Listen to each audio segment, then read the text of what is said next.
this is video 2 of, come on, you know what it is. Internet 3D animation for dummies. Now, let me put everything in order. Let me put all my ducks in a row here. In video 1, I showed you the tools that you need to make things happen. In video 2, I'm going to assume, maybe I'm right, maybe I'm wrong, you know absolutely nothing about 3D animation, okay? Let me give you an analogy that you can understand. If you gave a monkey a computer, 4 things are going to happen. Trust me on this. First of all, he can't eat it, doesn't taste good, can't use it as a weapon, can't even impress the other monkeys. So what am I trying to say? Eventually, the monkey will learn how to use the computer. He just plays around with it and says, okay, I think I've pretty well got this figured out. So what I'm going to do in video 2, I'm going to give you an overview of iClone. So once you learn the basics, you're good to go. And I'm going to show you some tricks, a few little magic things, and let's do this. Ladies and gentlemen, it's showtime. Now, let's take it from the top. First of all, and I'm assuming, and as I said, you can do it any way that you want, but I'm assuming you put this on your desktop. Now you see this box right up here. This shows that you are recording everything with a software program called WisdomSoft. If you see the little button that says standby, that means action. So once you do that, you're going to go to iClone and you're going to open it up. 5.41 or whatever system you've purchased, it's going to open up. That's not going to be complicated.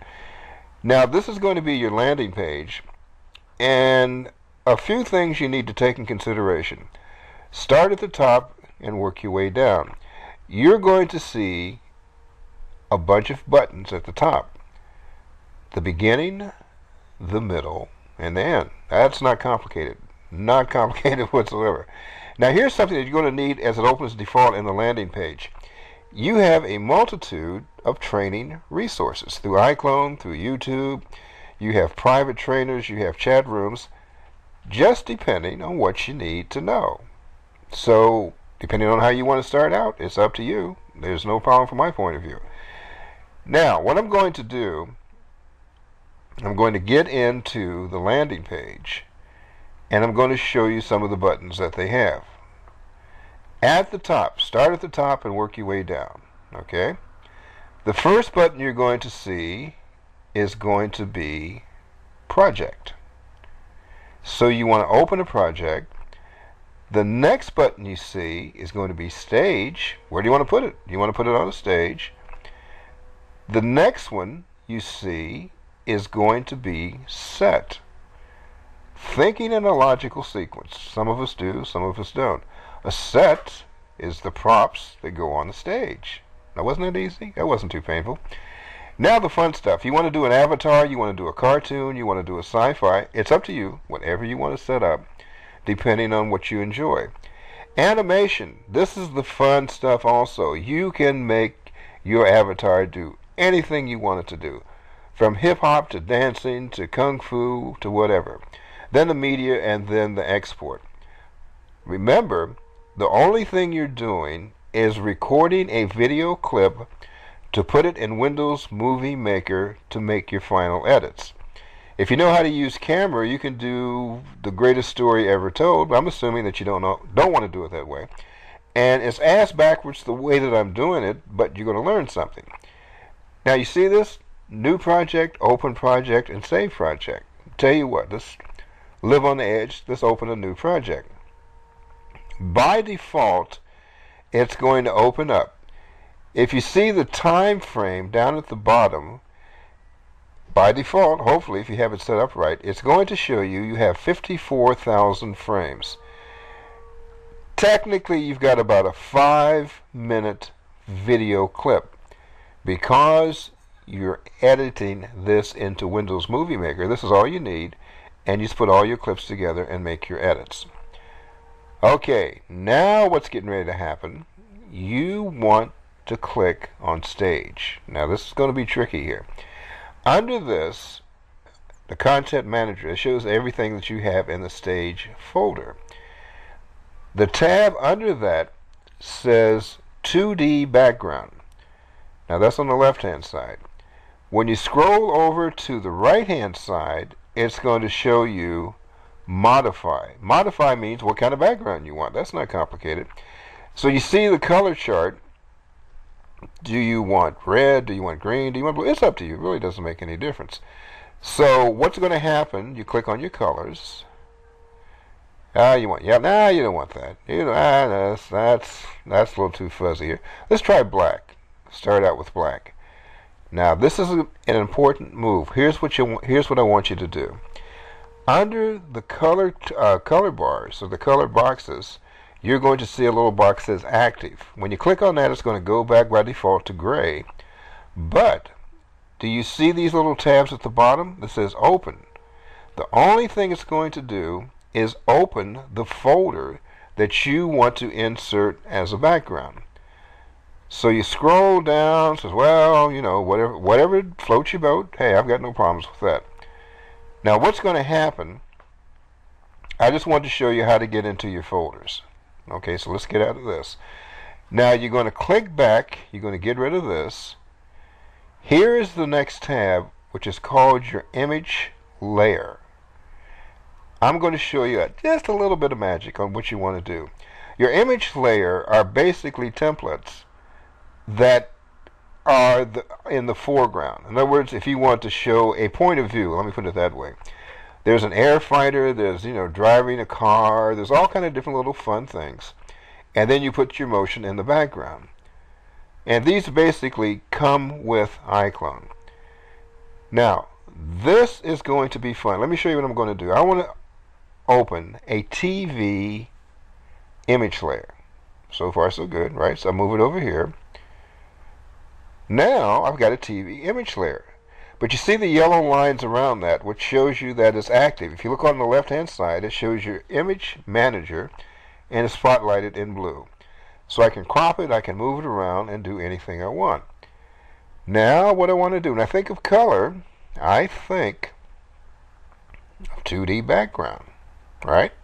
So I go to 2D background. For argument's sake, let's say I want to use black.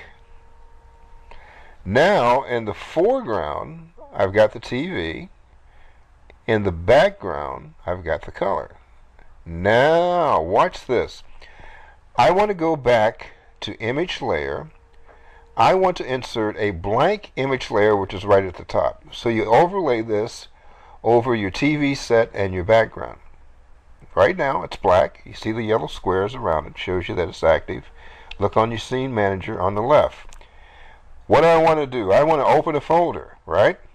So what I have to do, it's on diffuse. I open a folder. These are some of the 3D video clips that I put together. So opening a folder is not rocket science. You just figure which one you want to use. How about this? Here's a video clip of a volcano erupting. I click on that. I want to open it. Not complicated. It's not complicated at all. So then, if you see the little yellow box, it means it's active right now. On the right-hand side, the second box says opacity. So you click on opacity, and that simply means you want to delete everything except what's in the frame right now.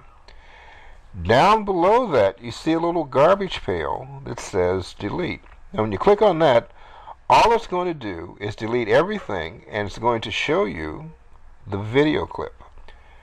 See where I'm coming from? Now here's what I'm going to do. I can trim this to insert into the TV image maker. See, there's a little TV. Play around with it. Lots of fun. Lots of fun. So you want to insert that into the TV screen. That could be called a chroma key or whatever kind of techie stuff you want to use. But bottom line, you just want to insert that into your TV prop. Now, watch what happens when you play this. See, first of all, you see the little arrow down here. You have to move this over so you have the full 54,000 frames. So it won't stop when it gets to that arrow. You go back, you move it up, and you click on play. Now watch what's going to happen. This is going to blow you away. This is called a WTF. You click on that bad boy, and you know what it's going to do? It's going to have a video insert within your television prop. Isn't it fun? So like Mr. Rogers says, that fun, boys and girls? So, you know how to do that. Now, you know the difference between foreground and background, right? Well, I hope you do anyway. So this basically has turned into your foreground, and you want to put something in your background. So you got the TV set with a special video clip.